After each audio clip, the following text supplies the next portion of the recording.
Jelang sidang tahunan MPR dan sidang bersama DPR-DPD pada 14 Agustus 2026, persiapan di Gedung Nusantara terus dimatangkan. Kesekjenan MPR, DPR, dan DPD menggelar gladi kotor dengan mensimulasikan seluruh rangkaian acara, mulai dari kedatangan Presiden dan Wakil Presiden, prosesi protokol kenegaraan, hingga pembukaan sidang. Sejumlah kursi anggota dan tamu undangan juga telah disiapkan. PLT Sekjen DPR Suprihartini menyebut persiapan pelaksanaan sidang telah mencapai sekitar 90%. Sidang bersama DPR dan DPD dijadwalkan dimulai pukul 8.30 WIB dan akan dihadiri langsung Presiden, Wakil Presiden, serta para tamu undangan. Seluruh rangkaian kini memasuki tahap finalisasi sebelum agenda kenegaraan tersebut digelar.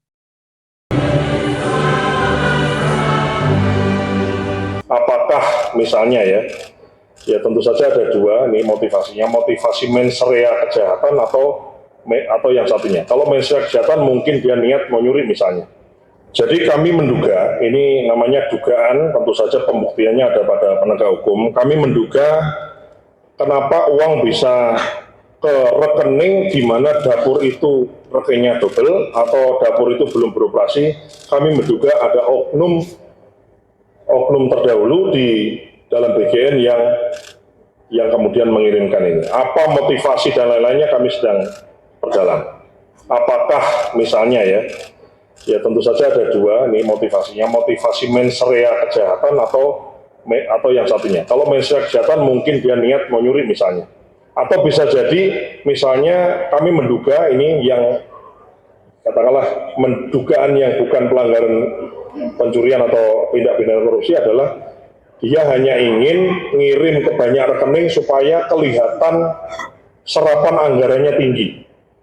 Nah, jadi anggarannya terserap banyak gitu, jadi kemudian serapan di BGN-nya tinggi sehingga supaya ada dicek itu kira-kira serapan tinggi itu adalah sama dengan prestasi yang baik dari sebuah lembaga. Itu kami sedang mendalami ini ya.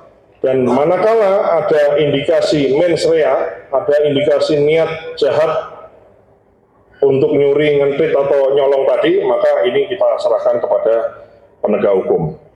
Kemudian terkait bahan subsidi, ya kita kirim surat edaran dan clear ya di peraturan sebetulnya di yang lalu-lalu juga sudah dikasih tahu. Maka ada kemungkinan kita sedang ingin menginvestigasi dapur-dapur yang menggunakan bahan subsidi tadi, selisihnya dikembalikan ke kas negara.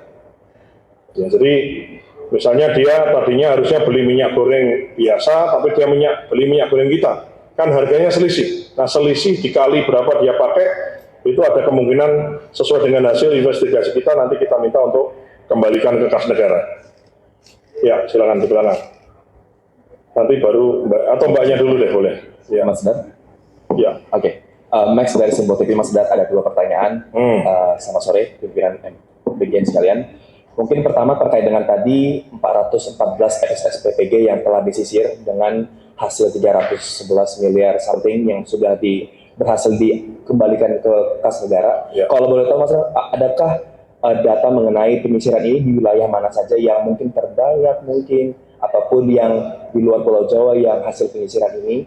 Ini pertama. Kemudian juga yang kedua soal mungkin kebetulan karena pimpinan BGN ada di momen ini, mungkin boleh minta tanggapannya Mas Dar terkait dengan putusan MK begitu, terkait pemeriksaan anggaran pendidikan dan juga MBG begitu dipisah paling lama 2 tahun sejak putusan dihasilkan. Ya. Tentu saja ada wilayah di mana, tapi mungkin tidak bisa kami share karena ini kan asas praduga tak bersalah, jadi harus tetap diperiksa dulu. Tapi yang jelas ini adalah uang rakyat, uang negara, dan kita kembalikan ke kas negara. Sambil kemudian kita dalami itu tadi apakah ada mens rea-nya, ada niat jahatnya atau tidak, dan seterusnya ya. Jadi kami tidak bisa memberikan, barangkali nanti kalau siapa dapur yang mana itu nanti penegak hukum manakala ada ditemukan indikasi itu ditemukan terbukti, nah itu baru nanti penegak hukum yang akan menyampaikan. Nah, kalau dari kami ini asas praduga tak bersalah, kami memberikan informasi seluas-luasnya. Terkait keputusan MK, ya, kami adalah lembaga pemerintah operasional, ya, kami melaksanakan operasional, tentu saja kami akan melaksanakan apapun keputusan yang menjadi keputusan dari negara, kebijakan dari pemerintah, tentu saja ini kan nanti akan dibarengi atau akan dilanjutkan dengan kebijakan oleh pemerintah, apakah itu Kementerian Keuangan, Badan Anggaran, dan seterusnya. Kami, Badan Gizi Nasional, adalah lembaga di tingkat operasional dan kami akan melaksanakan apapun tugas dengan anggaran seperti apa, dengan sebaik-baiknya. Saya kira itu penjelasan terkait MK. Silakan, Mbak. Selamat sore Mas, saya Irin Ya. dari CNN. Masih terkait dengan putusan MK, apakah ini akan mempengaruhi lagi mengenai pendanaan atau penerima manfaat dari MBG, karena kan akan dikeluarkan 20% nilainya, itu sangat signifikan dari dana pendidikan. Kemudian fokusnya apakah akan berubah, mulai fokus lagi ke daerah 3T seperti itu, karena beberapa masyarakat meminta sebenarnya yang paling dibutuhkan MBG kan adalah di daerah 3T atau kawasan yang mengalami bencana. Terus pertanyaan kedua adalah mengenai kemarin Mas, yang pegawai BGN yang akan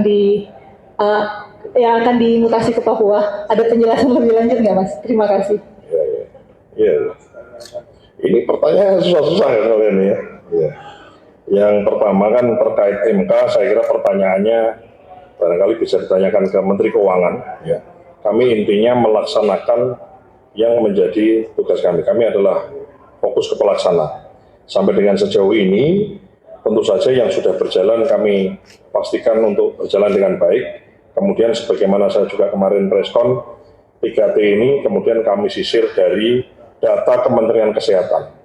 Itu sudah ada wilayahnya, provinsi mana, kabupaten mana, kecamatan mana, desa mananya sudah ada. Dan ini sedang kita sinkronkan data sehingga mana yang prioritas kita memang dari yang ngantri yang belum ada ini, kita fokuskan dulu memang nanti yang daerah yang memang stuntingnya tinggi. Ya.